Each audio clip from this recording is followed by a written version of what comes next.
Good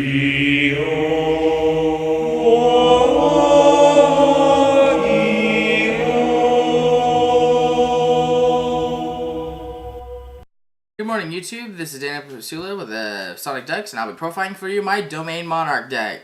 No extra deck needed for this one. So, for the main deck, we play 3 Erebus, main boss monster of the deck. You want to go into this as soon as possible when you're starting out. Super good in the deck, recycles anything you need. Really cool. 1 Aether is still at 1, so what are you going to do? Really good card, best Monarch in the deck. 1 Thestalos, because burn damage is super good. Funny story, yesterday whenever I was doing some duels against AJ online, this is how I was able to beat him with a deck. With 0 cards left in my deck, I was able to just burn him for game with a Thestalos, and it was really funny. 1 Caius, the regular Monarch. I think I actually prefer this one over the Mega Monarch.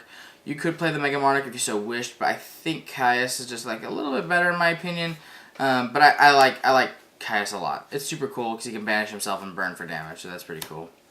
I am playing 2 Kiras. I recently put this deck back together after not playing it for a while, so I'm gonna get my hands on 2 Kirases. So my bad for the proxies, but those are coming.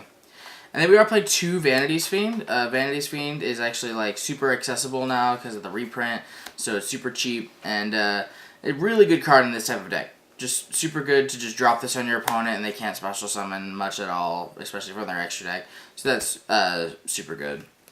And then for the Squires, I am still playing 3 Edia and 3 Eidos. I think 3 and 3 is still pretty good in my opinion.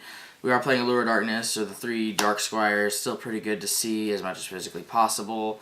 And obviously, Idea is still probably one of the best like starter cards for this deck.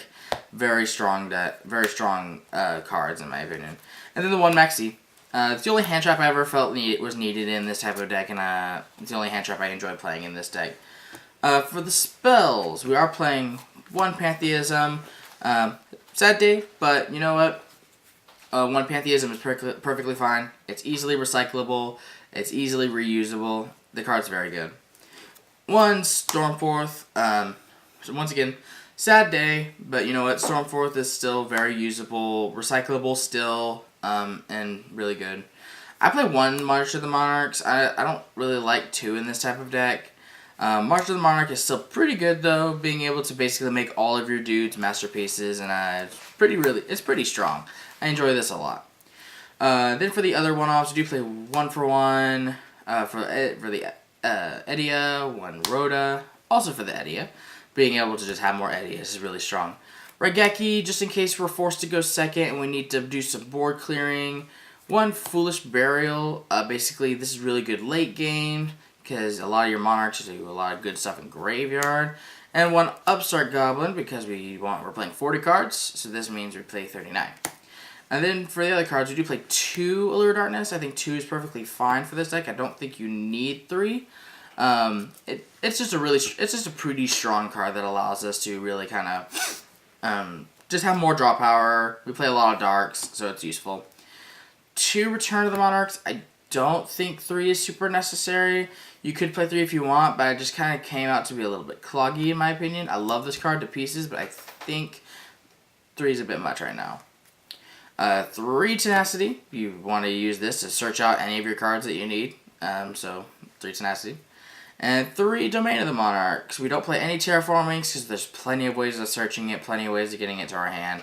I don't think you need to play any terraformings to get out your Domain. Domain just locks down the field and makes links undoable.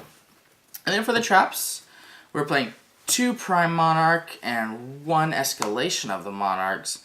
3 was a bit much. You really kind of don't need 3 in this variant of the deck. And Escalation at 1 is perfectly fine, because tribute summoning on the opponent's turn is pretty useful, so you only ever really need 1. And for the new edition, the Monarchs Erupt. I didn't really know what this card did much until recently, but basically whenever you have a tribute summon monster, this is a skill drain. That is super, super crazy and super, super good, especially whenever you can set this up against Draco.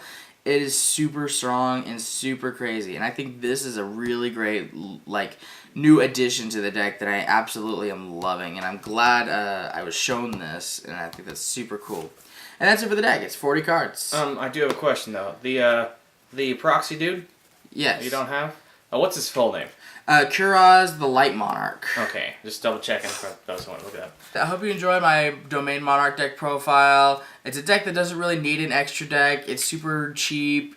Super like really kind of fun to play with. You know, it can do a lot of really interesting things, and it's still very consistent and very good going in. Just a few bricking and a few clogging issues that it used to have in the past. But I still think Domain Monarch is still a pretty strong deck that you can consider going forward.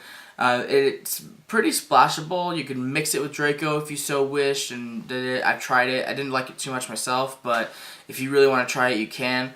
But Domain Monarch is still a pretty strong deck going forward, because extra decks are going to be a lot stronger now, especially when Spirals get their stuff.